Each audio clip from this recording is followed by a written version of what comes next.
Сәлеметсіздер ме, құрметті ағайын? Менің каналыма қош келдіңіздер. Мынау опа түсті көйлектің ары қарай жалғасын түсіріп жатырмын. Күнде қаншалықты тоқылды. Бүгінгі тоқылған ұзын тұрқысы 78 сантиметр болып тұр. 78 сантиметр ұзындығы. Енді мына қосылған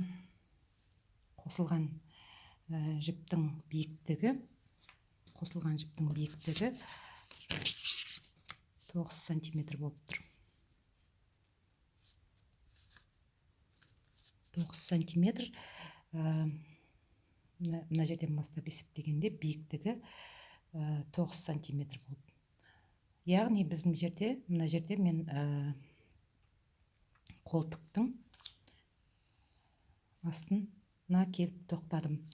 Енді бұны мен тоқыманы екіге бөліп,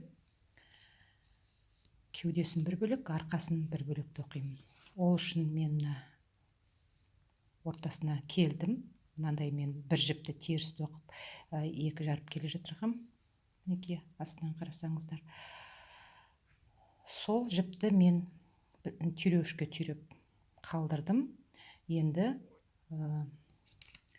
арқасын бір бөлек, кеудесін бір бөлек тоқимын. Сөйтіп 15 сантиметр тоқып, сосын жағасын шығарамыз. Жағасын шығарып, содан кейін барып, ары қарай жеңін тоқимын. Әзірге осы, соңыра тағы жалғасын түсіріп, сіздердің алдарыңызда тағы да көрсетемін. Қай жерде қалай тоқып жатырғанымды. Оразаларыңыз қабыл болсын. Ауырмаңыздар, аман болыңыздар. Менің каналыма жазылыңыздар, коммент жазыңыздар, лайк басыңыздар ұнаса. Өздеріңізге де осындай көйлек тоқыңыздар. Мен бұл көйлекті өзіме күнде киіп көріп, өзіме өлшеп тоқып жатырмын. Сіздер де осындай көйлек тоқыңыздар.